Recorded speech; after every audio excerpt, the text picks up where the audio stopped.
നമുക്ക് കൂടുതൽ പണം വേണമെങ്കിൽ തീർച്ചയായും പണത്തെക്കുറിച്ച് കൂടുതൽ മനസ്സിലാക്കണം. അതിൻ്റെ ശരിയായ രീതി അത് തന്നെയാണ് ഈ പുസ്തകങ്ങളോട് നമുക്ക് മനസ്സിലാക്കാൻ സാധിക്കുന്നത്. എന്താണ് പണത്തിൻ്റെ മനഃശാസ്ത്രം, പണം എങ്ങനെയാണ് പെരുമാറുന്നത്. സത്യം പറഞ്ഞു കഴിഞ്ഞാൽ ഇത് നമുക്ക് പ്രൊഡിക്റ്റ് ചെയ്യാൻ സാധിക്കില്ലെങ്കിൽ കൂടിയും കുറേയൊക്കെ മനസ്സിലാക്കുന്നത് വളരെ നല്ലതായിരിക്കും. ടെയിൽസ് യു വിൻ എന്ന് പറയുന്ന ഒരു ചാപ്റ്റർ ഉണ്ട്. 6ാമത്തെ ചാപ്റ്ററാണ് സൈക്കോളജി ഓഫ് മണിയിൽ മോർഗൻ ഹസൽ എഴുതുന്നത്. അതിൽ പറയുന്നുണ്ട്, ജീവിതത്തിൻ്റെ പകുതി സമയങ്ങളിൽ നിങ്ങൾക്ക് പരാജിതരാകാം, അതല്ലെങ്കിൽ you can wrong half the time. പകുതി സമയങ്ങളിൽ നിങ്ങൾ ചെയ്യുന്നത് തെറ്റായിരിക്കാം, but still you can win എന്ന് പറയുന്നുണ്ട്. അപ്പോൾ ഈ ഒരു യാഥാർത്ഥ്യം മനസ്സിലാക്കാനായിട്ടാണ് ഈ പുസ്തകത്തിലെ ഈ അധ്യായം പ്രതിപാദിക്കുന്നത്. ഇപ്പോൾ വാൾട്ടൺ ഡിസ്നി അവർ ധാരാളം പരാജയങ്ങൾ നേരിട്ടു. പക്ഷെ ഒരു സിനിമയാണ് അവർക്ക് 8 മില്യൺ ഫിലിംസ് നേടിത്തരികയും അവരുടെ ആ ബിസിനസ്സിനെ കരകയറ്റുവാനും സഹായിച്ചത്. സ്നോ വൈറ്റ് ആൻഡ് 7 ഡോഗ്സ് എന്ന സിനിമയിലൂടെയാണ് അവർ കരകയറിയത്.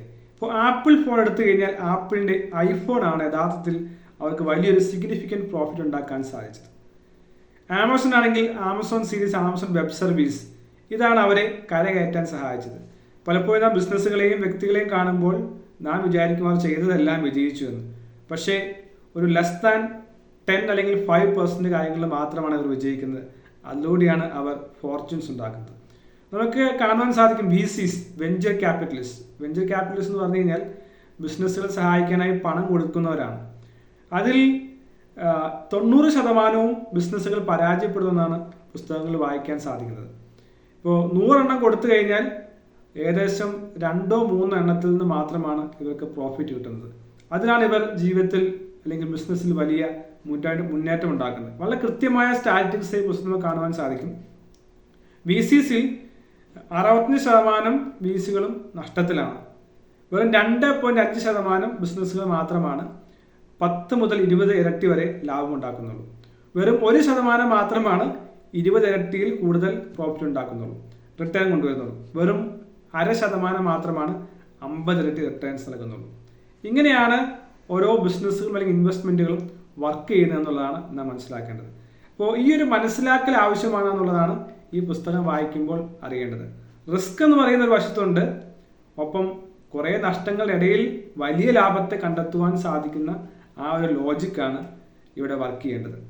ഇപ്പോൾ റസൽസ് 3000 എന്ന് പറയുന്ന ഇൻഡെക്സ് ഉണ്ട്. ആ ഇൻഡെക്സിൽ ഏകദേശം വെറും 7% ഇൻവെസ്റ്റ്മെൻറ്റുകൾക്ക് മാത്രമേ അല്ലെങ്കിൽ പോർട്ട്ഫോളിയോകൾക്ക് മാത്രമേ റിട്ടേൺസ് ഉണ്ടാക്കാൻ സാധിച്ചുള്ളൂ എന്ന് പറയുന്നത്. ബാക്കിയെല്ലാം വലിയ നഷ്ടത്തിലായതെന്ന് പറയുന്നത്. പക്ഷേ ആ 7% ആണ് ഈ ബിസിനസ്സുകളിൽ വലിയ നേട്ടം കൊണ്ടുവന്നത്. അപ്പോൾ പബ്ലിക് കമ്പനീസിൽ ഇൻവെസ്റ്റ് ചെയ്യാനായിട്ട് ഇദ്ദേഹം ഉപദേശിക്കുന്നുണ്ട്. കാരണം ലോങ് ടൈം ഇൻവെസ്റ്റ്മെൻറ്റുകളാണ് എപ്പോഴും റിസ്ക് കുറഞ്ഞതെന്നും അങ്ങനെ ഇൻവെസ്റ്റ്മെൻറ്റുകളാണ് നമുക്ക് വലിയ ഒരു സാമ്പത്തിക മുന്നേറ്റം ഉണ്ടാക്കുവാൻ സാധിക്കുന്നതെന്ന് പറയുന്നുണ്ട്.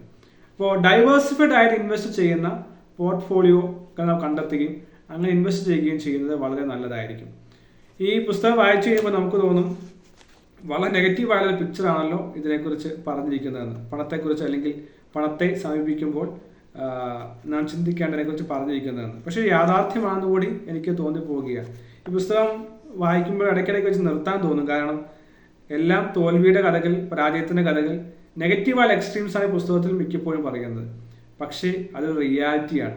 വിജയം എന്ന് പറയുന്നത് വളരെ കുറച്ച് സ്ഥലങ്ങളിൽ മാത്രം വളരെ ഔട്ട്സ്റ്റാൻഡിംഗ് ആയി കാണുന്ന ഒരു ഔട്ട്ലെയർ ആണെന്നുള്ളതാണ് തിരിച്ചറിയേണ്ടത്. പക്ഷേ ആ ഒരു മനസ്സിലാക്കലാണ് പലപ്പോഴും നമ്മെ റിച്ച് ആക്കുവാൻ, ജീവിതത്തിൽ മാറ്റം കൊണ്ടുവരാൻ സഹായിക്കുന്നത്. ആ യാഥാർത്ഥ്യം ഉൾക്കൊള്ളുവാൻ നമുക്ക് സാധിക്കട്ടെ. All the best.